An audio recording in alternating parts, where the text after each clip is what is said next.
And welcome to News Junkies. My name is Bill DeFoi, and I'm joined by my co-host, Dennis O'Leary. And Dennis, good to have you with us. Thank you for having me. Listen, we're going to be talking about several issues that are relatively important in the grand scheme of things with our nation and locally. One of the things that we just went through was the midterm elections. Correct. And we had a resurgence of the Republicans over the Democrats. What are your thoughts? It's going to be curious to see. They say all politics is local. Locally, we did not have that turnover, though there are some close races that are still being counted. But it's going to be interesting to see. It's time for the Republicans to put up or shut up. One of the things I think is interesting to note, at least from my perspective, I think it was not so much a vote for Republicans as it was kind of like an anti-democratic policy statement. Yeah, I'm kind of curious. I want to see. Everybody has said that because of the bad polling of President Obama, which is in the low 40th percentile, they believe that there was a shift. But then I look back at the polling of Congress, and it was in the low teens. So I'm not quite sure why this has happened, but the reality is it has happened. I think part of that is apathy amongst the voters. True. And off presidential elections, you'll get, a third of the votes that you would during a presidential election. And I think you're right. With that apathy, many Democrats don't go out to vote and Republicans do. Right. Yeah, Republicans, I think, are a good model in patriotism and citizenship in that, because they will hit the polls no matter what. And as much as we had President Clinton come out here locally. Right. And yet we still only had 30% of the voters in Ventura County actually come out and vote. Let's shift a little bit. We talk about Brownlee and Gorell. Correct. And Clinton was a part of that.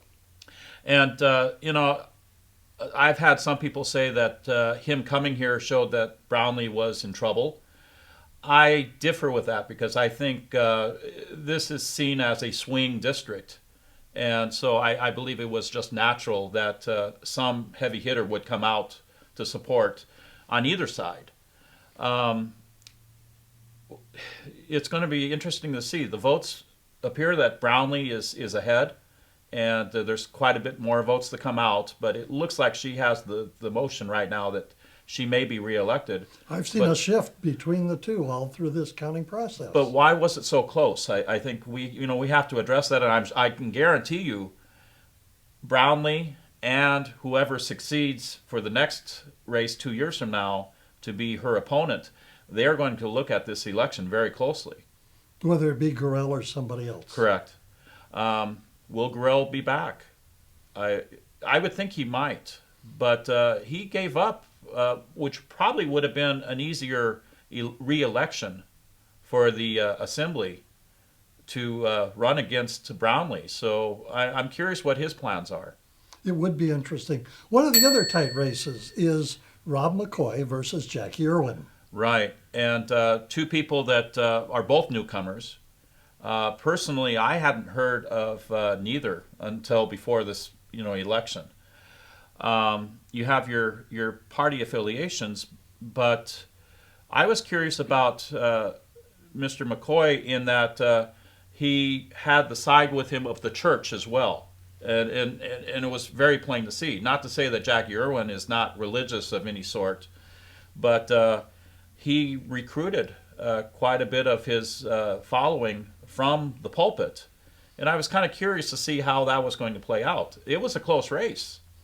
Yes, indeed. And again, you had mentioned just before we sat down, there was perhaps some voter fraud involved. Well, there's an accusation that I read about in of all things the internet, and you have to believe everything that's on the internet. Right, on the internet. But yeah, right, okay. But one of McCoy's managers in his campaign came out with the fact that several, and he was saying over 100 in the first voting cycle, over 100 absentee ballots had signatures that did not match the signatures of registration, and that these were thrown out, and that these signatures came from Oxnard.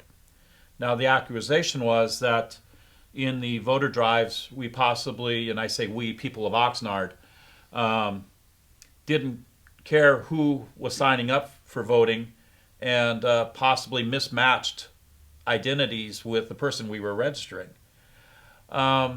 He also mentioned the possibility of people going through garbage cans and looking for absentee ballots to vote on. And they were all Democrats, by the way, too. You know, I always joke that voter fraud doesn't say which party the fraudulent person is leaning towards. It just says that something's not right. My rebuttal, and I want to look into this, and I hope it's looked into. My rebuttal is Oxnard is 80% Latino. And for better or for worse, many immigrants who are now citizens, culturally, when somebody asks you to sign your name and somebody asks you to give your signature, they're two different things. In the United States, American-born citizens, in English, we think it's one and the same. In Spanish, signing your name is basically a curse of your name. A signature, quite often in Latin America, is a symbol. I would consider it a squiggle. And I've seen very affluent people in Latin America, if you look at their signatures, and you would say, how does that mark resemble a person's name? And I'm wondering if that was part of the cultural thing that we need to look at. Could very well be, but that brings up an interesting point. Immigration, that's been a big dividing rod here in the States of late. And it's always been, but it's going to be more so. In fact, President Obama hasn't hinted. He has said that he is going to use any authority he can to grant some kind of, I don't want to say amnesty, but immunity for people who are undocumented. You notice I use that phrase. I understand, and this is a political debate: illegal immigration or undocumented immigration. But isn't that more like semantics than anything else? Well, I think yes, but then also a person that doesn't pay their taxes is an illegal financer of the government, or so that I like undocumented myself, because anybody who gets a ticket driving is doing something illegally. Well, we don't use that phrase. In this case, if we take a population of people, and particularly, I'm a school teacher, kids who are undocumented, they, despite anything that they would do, their illegal event was holding on to mom's or dad's hand. And I hope that we're more fair than that in this country. True. Now, the last topic that I want to cover today is Ebola. Yes. Now, personally, I think that the travel should be stopped immediately. It should have been done a long time ago. What say you? Yeah, hindsight is always better. My concern is there are epidemics in any given part of the world at any given time. And are we going to treat any other outbreak in any other corner of the world the same? Ebola is scary because, apparently there's no cure, though we seem to take care of our American citizens pretty well from the numbers. I think it was blown out of proportion for the election cycle by Fox News and a few people who really wanted to fear their electorate. And again, Republicans come out and vote, and if you throw in fear, it seems to be more so. We should have, once we realized that it had been spreading, I think we should have limited it greatly. And the problem is, they were doing their best in, number one, asking travelers, who, by the way, quite often may not know or flat out lie. And the other problem is many of the travelers from Western Africa would go through Europe first before they arrive here. And so again, who takes responsibility for the screening?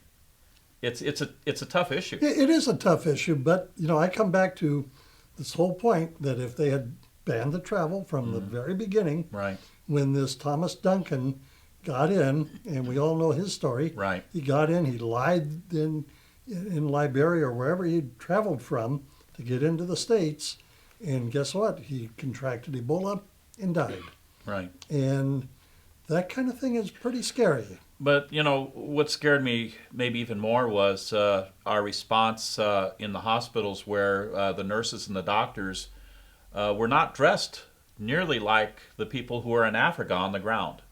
It seems that it was somewhat cavalier in our medical system that they wouldn't, protect their skin nearly as much and considered it okay. I think from the medical community, we need to be more responsible as well. Well, I agree there wholeheartedly. Well, Dennis, we're out of time, and I want to thank you for joining us, and we'll see you next time. I'm Bill DeFoi. Thank you for joining us right here on News Junkies.